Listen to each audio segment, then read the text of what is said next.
Kim Stanley Robinson, so delighted. First, to meet you in person. You're so much a part of my life that I couldn't even believe this morning that we haven't met in person. So thrilled for that opportunity. And, I have a little confession to make. So when many colleagues come to me in despair about the fact that we are so delayed, one of the things that I suggest is read the first chapter of Stan's book. And if you survive you survive anything. It is just such a remarkably painful, excruciatingly clear description of what could happen if we're completely irresponsible. I barely survived it, I have to tell you. It took me a long time to get over it. And I thought it was a very healthy exposure for me. Why did you choose to start with such a chapter? Well, I was scared it could happen. I had only recently read the medical literature. I mean, this news that wet bulb 35 temperatures cannot be survived by humans is not ancient news. We didn't really know it. The medical community hadn't put together the experiments or the data that they had that showed it was possible until about 2010. And I ran into it shortly thereafter, and I was frightened because there were adaptationists saying, we'll just adapt, that humans are so adaptable. Forever.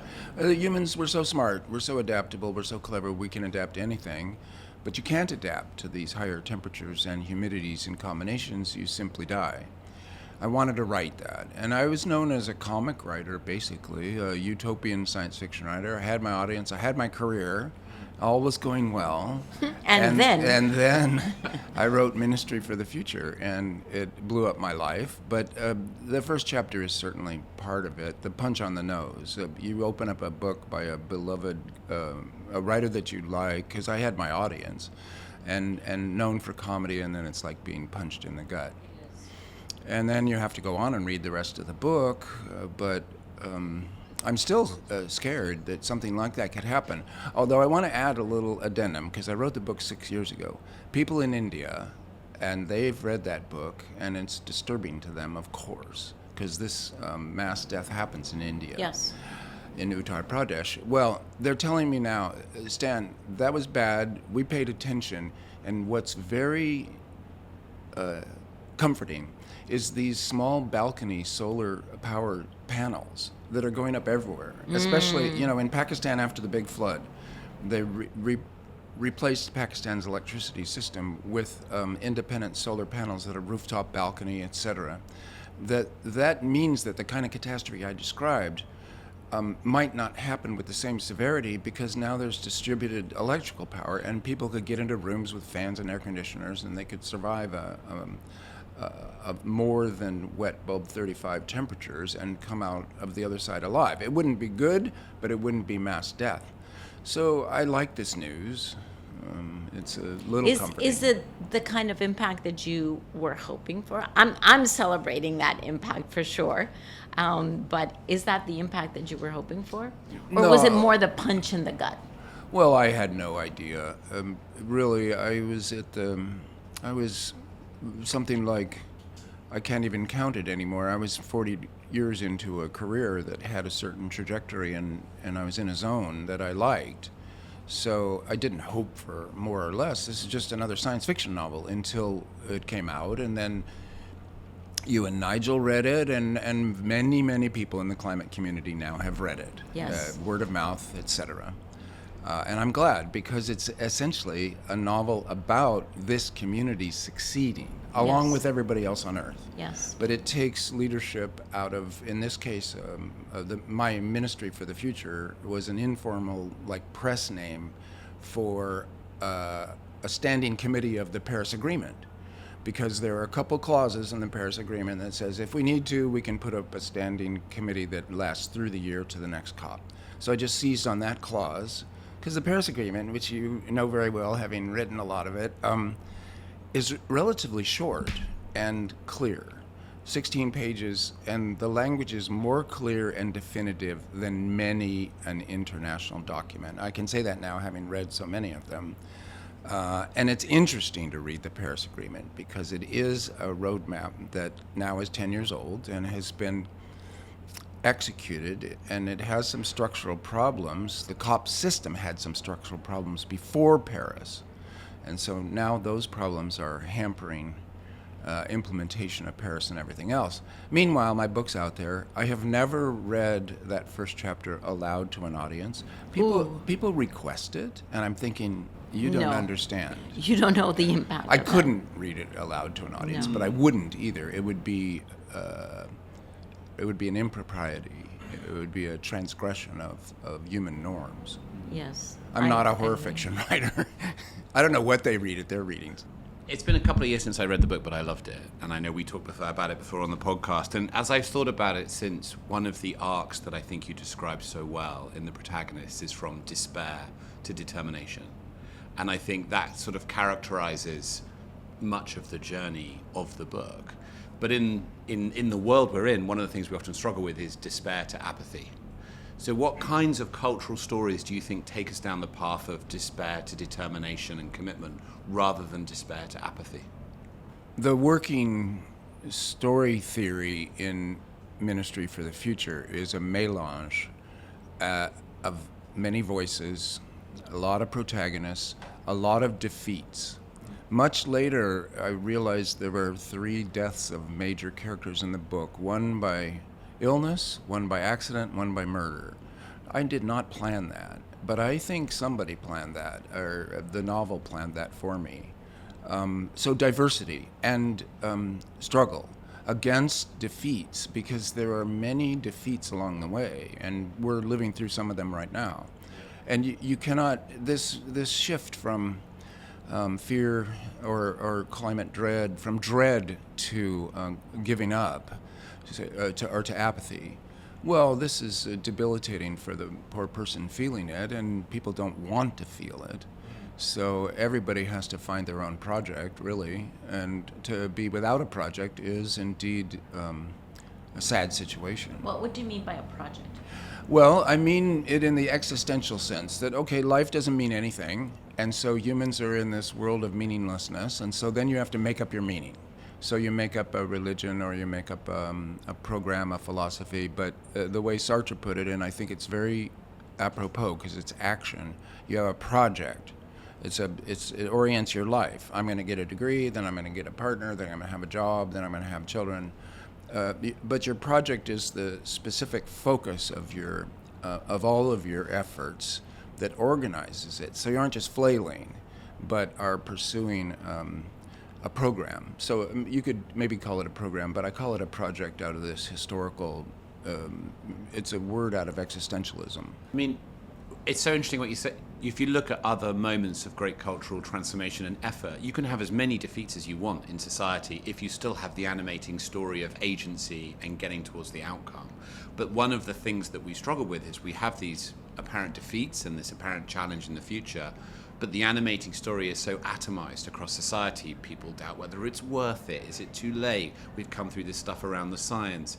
And it feels like we're missing a piece of our cultural world that helps us unify around that shared purpose. I mean, we have your book and a few other things, but in the 6 years since you published it, there hasn't been this like realization of this moment from artists and those who make meaning in our society. Why not? Well, it's hard. This historical moment has to be taken up because the next couple of decades are really a kind of crux. They're very, very important. If we don't respond well in the next couple of decades, it gets exceedingly difficult. And there is a point where if we slip on the slippery slope into a runaway greenhouse effect, nothing humanity can do after that will bring us back. And this I find quite terrifying. And it needs to be spread about as news. Although if you scare people too much, then you get, especially young people, going, well, it's too late. We're doomed because we're not very good at coherent action. But you talked about this mixed success and failure thing. When I wrote New York 2140, which is about New York coping with massive sea level rise and young people getting on with their lives and coping in a changed world, a climate changed world, I studied the American Revolution because the Battle of New York between the British occupied Manhattan Island for a year or more, and Washington was chased all around the New York Bay area, rowboats at midnight in the fog and stuff like that to keep it. And the more I studied it, the story of the American Revolution was lose, lose, lose, lose, lose, lose, lose, lose, win. Right. So where'd the win come from? Because it was nothing but losses along the way. A couple of ties. Yeah. But no wins until the end at Yorktown. Well, there's a certain stubborn persistence that is admirable in that. Like, we live here. And this is another thing about the American Revolution. Okay, we may be losing, but we live here. We got nowhere else to go. And that's a good analogy for us here now. There is no planet B. I've had to say that a lot being Mr. Mars, because I was most famous for my Mars trilogy, which has inspired certain billionaires into bad thoughts. Yes. Just one more question on that, because my memory of your books is that some of the characters go through personal transformations when they are faced with societal shifts and senses of what is socially acceptable. And how do we allow what you've just described, this presence of these potential tipping points, how does that lead to personal transformations in response to that? Because we see it in the books, and that clarity of purpose is what brings people towards the outcome. But the world is so confused with those things these days. Well, I'm thinking back, and I think that every character, which maybe we could say every person, responds to these things differently. What galvanizes you? And I like this word, galvanize. What electrifies you? That hits you. I mean, sticking your finger in a socket, it's not comfortable, but it often inspires you to act. Right. So, but in ministry, it's quite specific to Frank and Mary, and to a certain extent, Badim, the under the radar, we don't know what Badim authorizes in, as far as the black wing of the ministry for the future. That's up to the reader to decide. What would I do if I were Badim? What would I authorize? That's a dark world and hard to think about, so I left it up to the reader. But Frank and Mary have very different aspects. They both have had traumas in their life. And Frank's was the only survivor of that heat death that starts the novel. He has post-traumatic stress syndrome. Right. Is that stress disorder, PTSD. And PTSD I was interested in because all of us have trauma in our life, mainly the premature death of people we love. That, I think, is the trauma. But not everybody gets PTSD. A lot of people manage to cope successfully.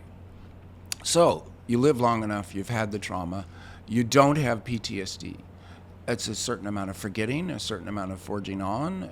There's a resiliency there that's very interesting to study or to think about. People do study it. As a novelist, I just think about it and try to feel my way through it, being post-traumatic myself. So Frank, I think, is interesting because of the crushing nature of what he saw, or because of his own personal character. One can't decide. One can never decide why we end up acting the way we do post-trauma. It's not. It's too complex to describe. You need a novel, and then you still don't have the answer. Right. I've been thinking a lot about pre-traumatic syndrome. And that is, and I would say that your first chapter in ministry can easily lead you to pre-traumatic syndrome. And I would say you put out a very credible narrative of that which scientists are actually projecting into the future. And you bring it into the present and you say, this is what could happen very visibly in a very experiential way if scientists are correct and if we don't do our job. Now, I would argue that many people, especially many young people, are already being paralyzed by pre-traumatic syndrome because they read the scientific projections and they don't understand that science is saying this is a scenario. There can be another scenario if we do our job. It is what scientists are not saying is you are condemned to these conditions, right? So it's saying, you better hurry up because the window to a different future is closing very rapidly. But there is, at least for now, still the opportunity to avoid that future. In the first chapter, you just dump us into a reality that could easily give us pre-traumatic syndrome. So I guess my question for you, Stan, is how do you both recognize that we have enough information now from science for all of us to experience this pre-traumatic, because we haven't had the trauma yet, pre-traumatic syndrome?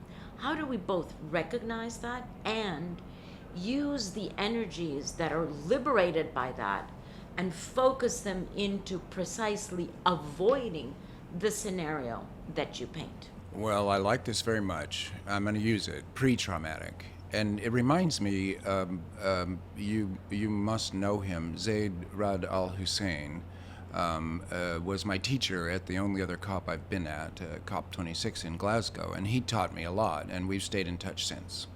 And Zaid once said to a group that I was in the audience for, you don't need to be in a plane crash to know that it would be bad to be in a plane crash. So, because I often get asked, are we going to have a catastrophe before we act? Well, no, because you have pre-traumatic syndrome. If you can see that it would be bad and really bad, and this is why I wrote that first chapter. Reading is a very active engagement. You are generous. You give time and you give imaginative creativity to making these sentences come alive. You kind of live it like a dream that you remember.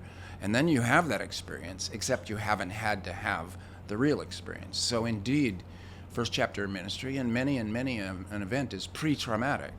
Well, then you want to avoid it. You have to make sure that planes work reliably all the time. Hard to do, but it can be done apparently because we're all flying around. The same with society at large and with this larger project. The biosphere is really resilient. It's really big. It's really strong. It's also really if we remove our pressure from it. Well, yeah, it's also very small, very sensitive, and capable of being poisoned by humanity's industrial activities. I believe that a permaculture where 8 billion people could all be living well and the biosphere doing well is perfectly possible as a technological achievement, but you have to understand technology to include law and language and customs. Those are all technologies of getting alongness, and I want to take it away from the machinery. I mean, it is great that the machinery is getting clean, and that's something we chose to do. So the choosing is part of the technology. There's human choices in technologies. They aren't just autonomous machinery that appears out of nowhere. We make choices. We want this one rather than that one. So getting away from fossil fuels, burning fossil fuels to drive civilization, which is what we've been doing, shifting over to clean, yes, why not? I mean, it makes sense in so many different ways that doing it, the only thing that makes it unusual, like it could be said, like you're listening to music, you changed from LPs to cassettes, even to 8-track cassettes, and then little cassettes, and then to CDs, and then to streaming. Who cares, right? It's just a more efficient way to give your energy. I'd love to ask you just one specific question about the way the world has changed since you wrote the book. If you were to write it now, with your understanding of where AI is today, how would it be different? Would it? Would it be different? Would it be different? Yeah, it wouldn't be much different. Okay. Luckily, my character, Janus Athena, a very mysterious character that's part of the Ministry for the Future, is running the AI programs and it acts like an AI themselves. One thing I did make a mistake that is connected with AI and computers in general is I never should have used the word blockchain. That was a bad mistake. Right. Because it is associated with Bitcoin, which is a scam and an energy burn, and useless, because really the only money is fiat money, and the rest of it are various kinds of scams, useless stuff. And blockchain isn't even a good code. So I have to remember, it was 2019, and I was it's just... a big deal then, yeah. I would take that out for sure. And then the only thing that I've found that's interesting and new about AI, even because these chatbots, these large language models, they're just so choose the next likely word, and they're so prone to error. They're not interesting except for this. They can summarize, and I find that remarkable. I would never trivialize that. That's actually a skill that I'm surprised that they have. And I've talked to the computer people who program these AIs and algorithms. How do they do it? And as it turns out, because the large language models have taken in all texts, they have taken in summaries and abstracts. And learn from that. Yeah, and it's not like they know how to do it. It's that they have examples that they can crib from, which is their methodology. So, but AI, because it can summarize, you could go into a conference, and my Janus Athena should have advised this to Mary, but I didn't know it at the time, and no one did. Get a group of people in a room, brainstorm how to solve this problem. And then you've got Post-it notes, and it's useless, and you've kind of wasted that day, except for it's fun. But then you give it to the AI and say, give us the 3 most prominent ideas out of this brainstorming session in the form of legislation. Click. 3 bills. Done. 5 seconds Yes. later, done. Yeah. And in Taiwan, the Taiwanese legislature is actually considering these legislation bills as bills that have been submitted to them by the citizens of Taiwan with AI assistance. I've never heard of AI being used for anything as interesting and useful as that, so I share it as a speculation. And if I'd known about it when I was writing Ministry, I would have put it in for sure. Is there a Ministry 2 in the making? Well, I hope not. No, I don't like sequels. Having written 3 trilogies, I shouldn't say that, but I don't. Yeah, you don't have too much credibility with that statement, can I say? Yeah. What I want to do is write more climate fiction that is in a very different modality. I don't want to write Ministry for the Future too. I really don't. But if there's a fast-paced thriller like the eyewitness accounts in Ministry, those maybe 20 eyewitness accounts where somebody is telling you really fast about something that happened, if one of those was about climate change, then I'd be happy. And I've got an idea now. In fact, one of the pavilions. And you're not here- going to spill the beans, of course. I Or can't- are you? Well, do you want me to? Yes. I'm thinking about the Arctic. I've never written about the Arctic. The Arctic is in terrible trouble. As it melts, we lose albedo, and then it melts more, and then we lose albedo. The world warms up, and that could be the bad feedback loop that throws us into a runaway greenhouse effect. But stabilizing the sea ice of the Arctic when the world is warming, hard. So you get into this climate intervention thing. Could we add to the snow during the winter up there, essentially by snowmakers? Well, it's a pretty big ocean. Questions are out there, and I don't want to explore them the way Ministry explored them. I want to tell a story that just shoots right through it and explicates the situation as it goes. So I've already said too much here, but we'll keep it amongst us. And podcast listeners. That's still us. Fantastic. Stan, thank you so much. Thank you for being so generous with your time. Just obviously huge fans of your work. And really, let me close with the first chapter, because it was, honestly, it was like a dagger to my heart.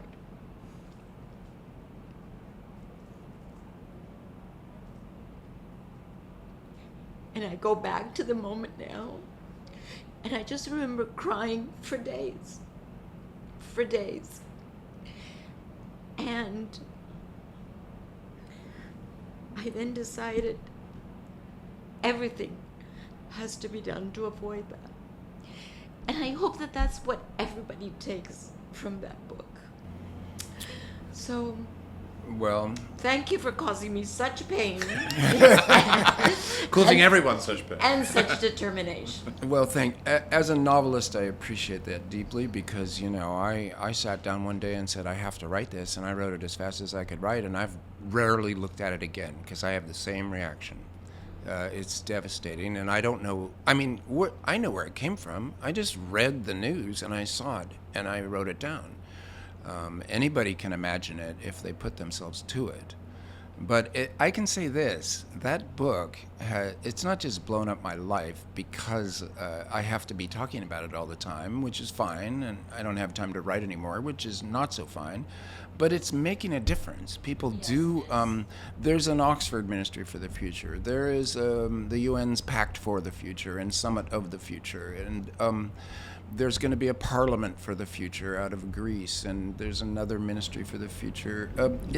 It's captured people's imaginations as a vision that we could stumble through if we all work hard on it. And It's and focused. It has Yeah. focused attention. Yes, but there doesn't have to be a plan. In other words, we don't have to have some master plan and everybody executes their part of it. We can each follow our own projects, and they can mesh or collide in a way that actually works in the end at some minimal level of dodging the mass extinction event. And then, opportunities open up. We get clean energy and human health, and we avoid causing the mass extinction event.